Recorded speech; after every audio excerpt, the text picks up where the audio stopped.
What's up everyone, Liam here, and welcome back to a different type of video on my channel.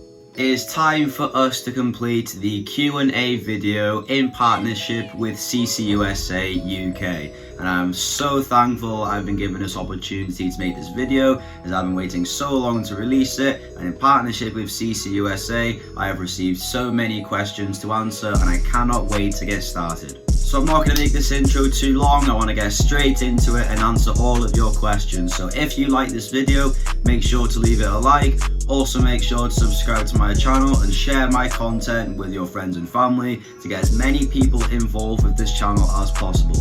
I'm also working on summer camps now with Progressive Sports, and having just completed the first week, we were fully booked with the maximum capacity of 30 kids for the entire week. And we now have another 2 camps running over the course of the next 2 weeks. So to get your child booked onto a camp with Progressive Sports, make sure to check out the link which I will leave in the description down below, which will take you to all of Progressive Sports' social medias, where you can find out how to get your child booked on to a summer camp. But without further ado, let's get straight into today's questions.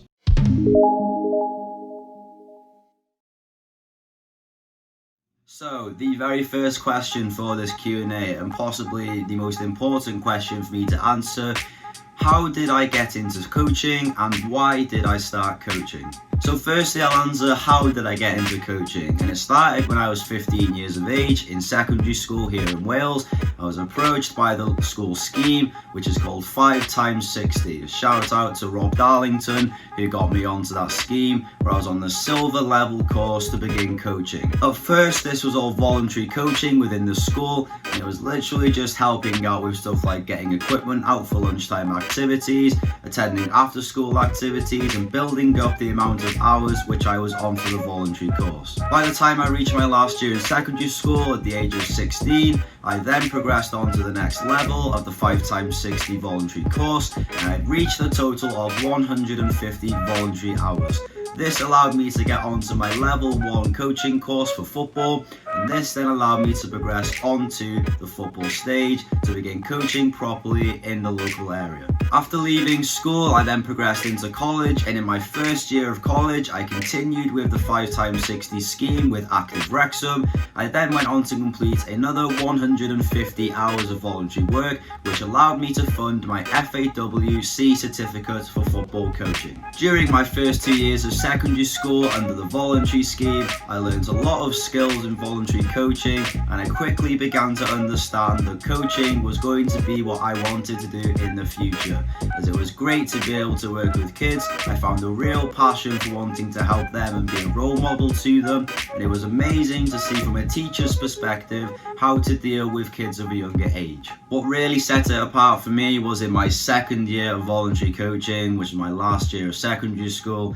I was at a Christmas fair after 2 sessions of coaching in the school, and one of the parents approached me with their child, come to talk to me, and at first, the first thing I thought of was, oh god, I've done something wrong. But the first thing that the mum of the child said was that their child has had a fantastic time going to after school activities where I've been a coach, and I've really helped their confidence coming into their first year of secondary school, settle in and have a very good time in secondary school. And for me, that was the first point where I started to believe that my impact as a coach was helping other people, and it was really becoming beneficial to not only my mental state, helping me become happier as a person, but I also became more confident, not just in coaching but playing football myself as well. And it really began to help me push on, become a more confident person, and it's helped me be where I am today. The second part of that question is, why did I get into coaching? And it's a question which I often find quite hard to answer, because there's lots of different reasons why I started, and in the first place, the first reason why I started was because it was free.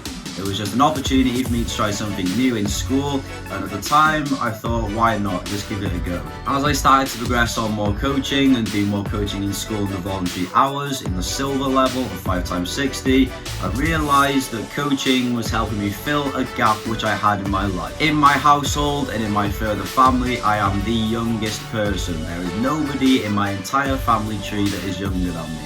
So So having that experience of working with kids and being a role model to younger people, not only within my school but in the local area doing coaching, really helped me understand that working with kids was a passion for me, because I had never experienced that before, being the youngest person in my family, and I never had to take on that step of being a role model to someone who was younger than me.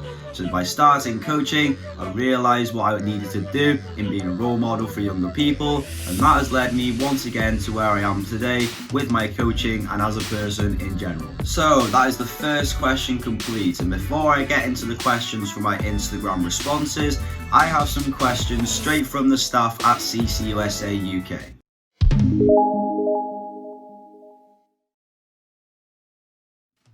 The first question from Ccusa is, why did I apply for summer camp in America? So I first found out about summer camps from a good friend of mine from football who was working on a camp in Massachusetts called Camp Taconic. This friend mentioned to me that he was going to be working there again this summer after having worked there for 2 previous summers, and he mentioned to me that after all the coaching I've done both voluntary and in the local area, that I should check out their program and see if it would be something that I would be interested in doing, as he had seen from his own experience of coaching himself that I was quite confident for my age in coaching, and he thought that this would be the next step for me and was interested to see if I could then take that next step just like he did. So after checking out the Camp Taconic on YouTube videos, searching up reviews, I did so much research on the camp and it drew me in so much. I became obsessed with trying to find out more information, watching videos of the experiences of both camp counselors and the campers themselves on site for the summer. It really motivated me to want to take on that experience myself, because I could see exactly the experience they were having was what I wanted to take on as the next level of my coaching. They are super confident over there with their coaching, and I felt as though if I were to get that experience for myself, it would be completely life-changing. So after then applying for summer camp, I received an email saying that all the places in football on that camp were taken, which then led me to think, well, I now need to look for another camp because football is my specialty.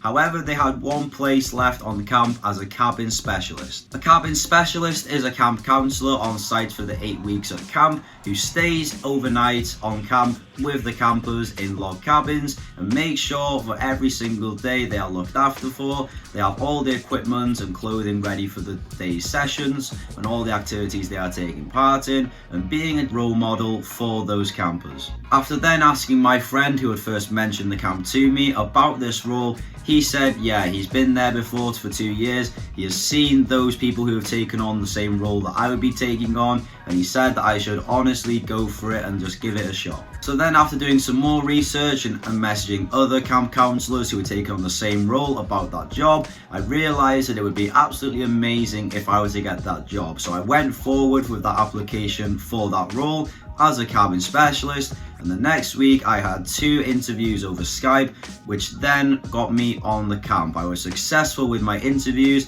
and they wanted me to sign up straight away, get my application done and get me out there for the summer. Honestly, what I can say is the experience with both people on calls from Camp Taconic was absolutely fantastic. Their response to what I had to say to their questions on the interviews were absolutely amazing. I can honestly say it's the biggest confidence boost I've had in my entire life. I can easily say that, from how happy they were to hear about how motivated I was and how passionate I was about coaching. It was just amazing to see their response, and I could already tell that I was so like-minded with them and being passionate of working with kids and wanting to be a role model for our next generation. Unfortunately, it didn't quite work out. Obviously, with the coronavirus, I was unable to go over to America this summer, but I am now super hyped about going out next summer, and I just cannot wait to get that experience of working out at a camp in America. The next question from Ccusa is, what skills can you bring to camp in America, and how are you now preparing for next summer in camp? This is another really good question, as often people think you can apply skills from what you've done here over in America. What I quickly understood was how much more passion there is there on camp. Because obviously here in Wales I work on camps, but it is 9 till 3 and the kids get to go home and they come back next day.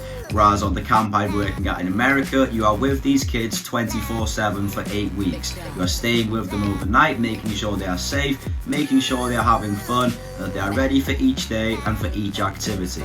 And for this, I knew that I need to apply the skills I've learned here and take them over to America. And those skills include being a positive role model to younger kids, always looking out for them, and knowing that every kid is an individual and you will have different experiences with every child you work with, but it's being able to adapt to that child's needs and making sure they have the best time no matter what background they come from and what their motivation is to be on camp. Another important thing to remember as a coach going to work out on a camp in America is that every day is different. Not only every child is different, but every day is also different. Each child will be taking part in activities every day, and sometimes having bonding together with those kids, bonding for 8 weeks. Sometimes there may be clashes, and obviously with kids at a younger age there's clashes all the time and disagreements which can happen as many times as you could think of in a day. So it's just being able to make sure those kids are in a positive environment and that any falling out situations are mended as quickly as possible so that these kids can begin to positively bond again and have the best possible experience on camp. The second part of that question is, how am I now preparing for next summer? It was obviously a really big shock to me not being able to go out, and nobody could have prepared for what was possibly to come this year with coronavirus. Because if you would have told me back in January, where I got my job for Camp Taconic, that I wouldn't be going out because of a global pandemic, I would have told you were simply crazy. Because at that point I was completely ready and my mind was set on having that summer in America and making the best 8 weeks of my life. But now having to adapt to that and waiting for next year, some of you may know obviously with this channel that I have now adapted my current summer to make the most of the time that I am given. In the main part of lockdown, I started this YouTube channel where I completed football activities for kids to complete in their own homes and get back involved in football, staying active, healthy, and also smiling as much as possible.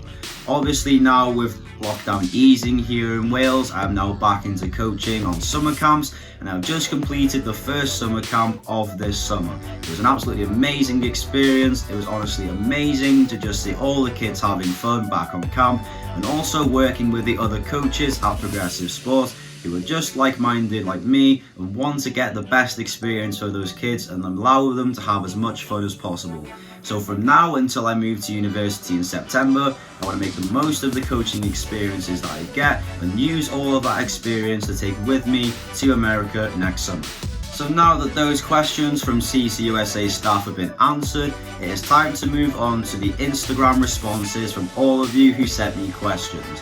First thing I will say is that obviously from the people who sent me Instagram questions, I will keep you completely anonymous just for safety purposes and for privacy purposes. I will obviously answer your questions, but I will just keep your names anonymous just for those two purposes.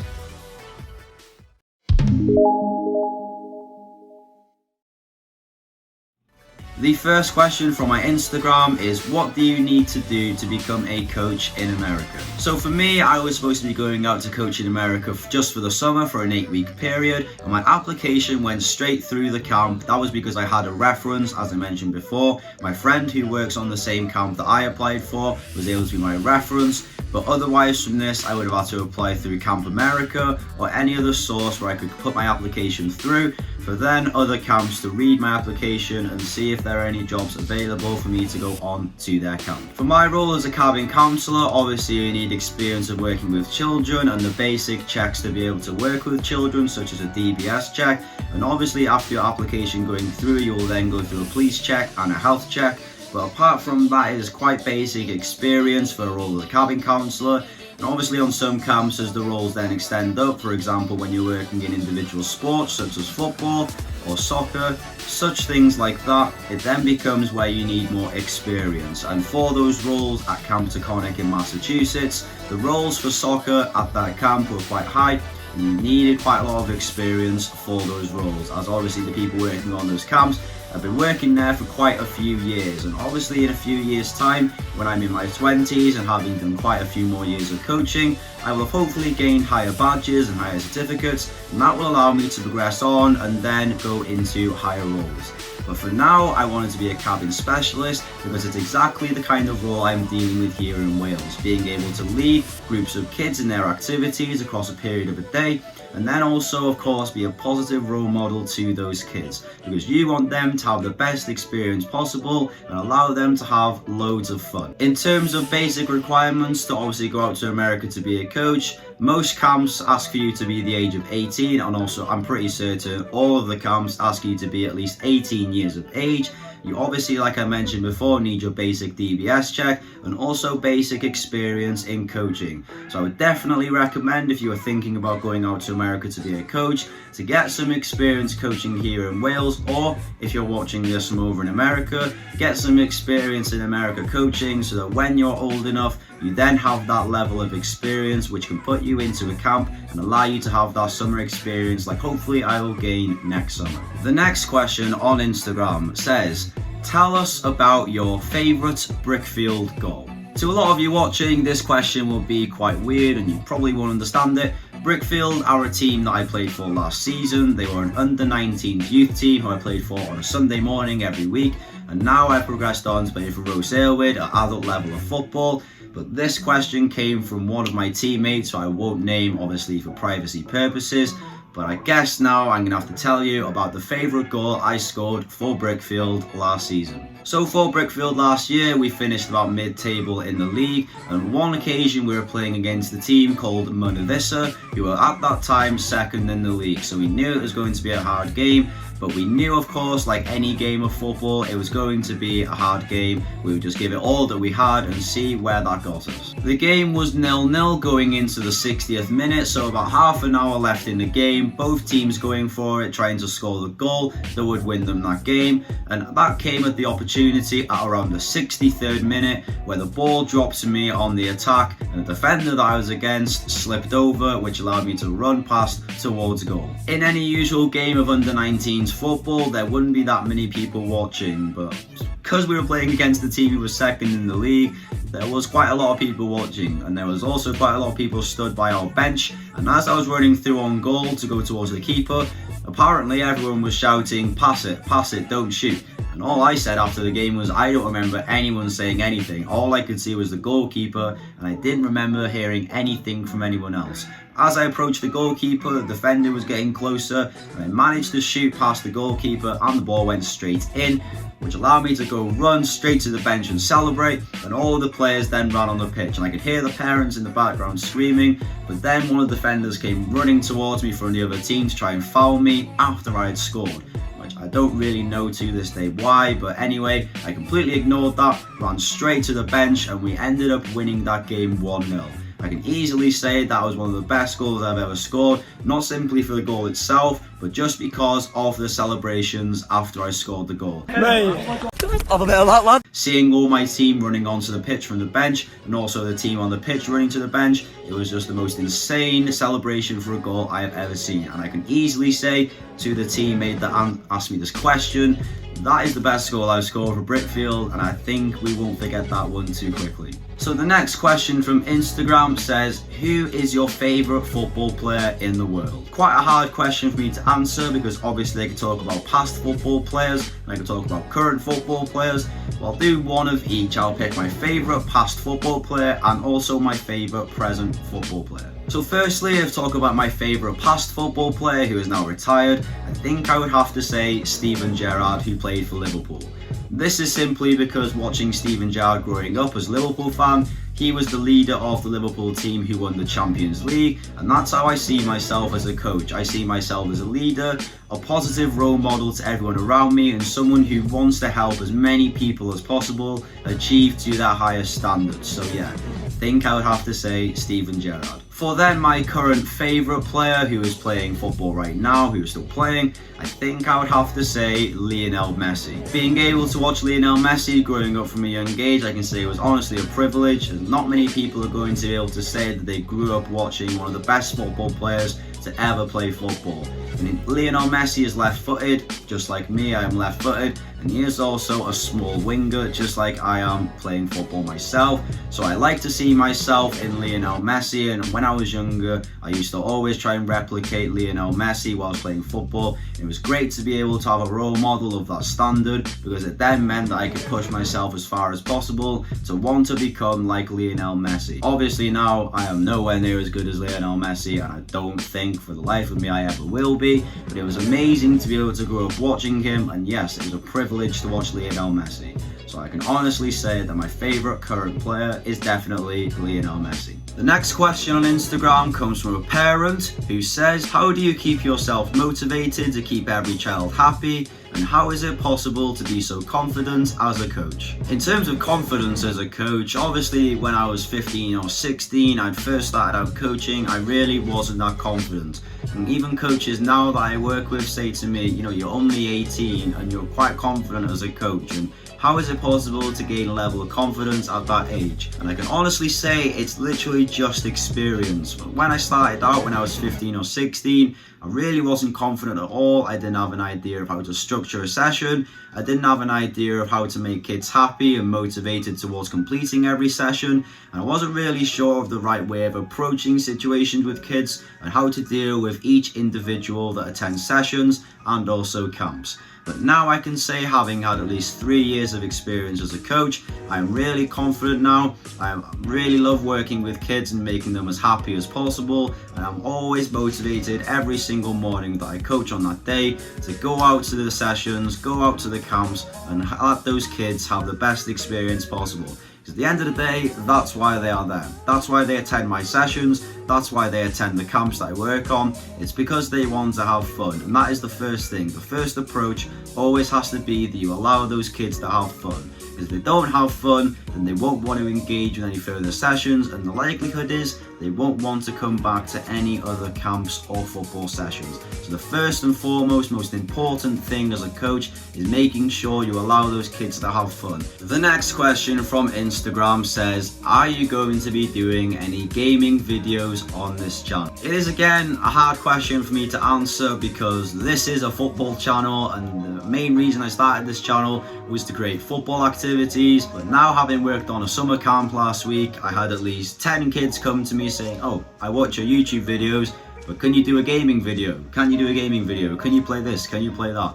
And the first response from me is, well, it's a football channel, it's not really made for gaming. But having had to think about it this week, I think there is a way which I can include some form of gaming into a video. So stay tuned over the next few weeks, because I might be able to include just a tiny little bit of gaming into a video which I will be releasing. The last question from Instagram is one which one of you probably won't understand. And that question says, hello, DJ Carrot.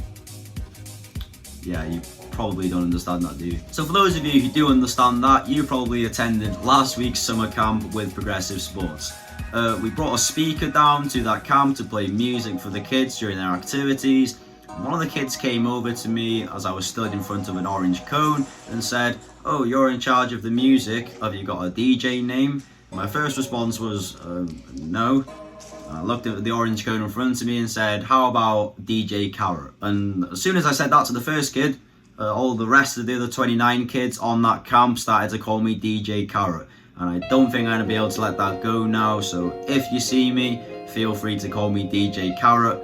But, you know, I don't always take a speaker with me everywhere I go. And so that is the conclusion of today's Q&A video. And I'm super thankful for all of you that sent questions, and also a massive thank you to Ccusa for both providing me with questions and also helping me create this video. It was amazing to see the response from people who came from both Ccusa to ask questions to me, and also people who went to my social medias to also ask me questions. All of the questions which you asked in this video are fantastic. It was amazing for me to be able to have this conversation with you and talk to you a little bit more about me personally, and talk about my experiences of coaching, how I started coaching in the first place. But it's something I don't really get to talk about a lot, as how I started coaching and why I started coaching, you know, being the youngest person in my family and wanting to be able to be a role model to kids of a different generation. And yeah, it's been amazing over the past 3 years for me to be able to develop as a coach, share my experiences with other coaches, and also gain perspectives from coaches older than me who are more experienced than me, who have also helped me along the way develop my personality, both as a coach and in life in general. So yeah, that is the end of today's Q&A video. So if you enjoyed this video, make sure you leave it a like. Make sure to subscribe to my channel, and also something I haven't mentioned, turn on notifications for my videos so that as soon as I upload a video, if you're not in tune with my social media pages, you will know as soon as I upload a video that it is there and you can go straight away and watch it. So apart from that, make sure if you have got social media to check out my social media pages, that being my Facebook page, Liam Davis Coaching, and also my Instagram, which is @Liam Davis Coaching. For any of you who have watched previous videos, you would have known that I've said my Instagram is Liam the Soccer Coach. It was quite hard for people for some reason to find that page, so I've now changed it to Liam Davis Coaching, and it seems as though people are being able to find my content on my Instagram page a little bit easier. So hopefully that should help things out a little bit, but yeah, make sure to stay tuned to those two pages on Facebook and Instagram to see sneak peeks at videos, any chance to ask me questions, or any updates about the work I'm doing on summer camps here in Wales. But once again, thank you for all the responses and the questions you asked in today's video. I am super grateful, and hopefully the answers to the questions which you provided were enough. Obviously, I will be doing videos like this in the future, knowing that it was super successful and there were people that were willing to ask me questions. So hopefully I can do something like this again soon in the future. But for now, I will see you all in the next video.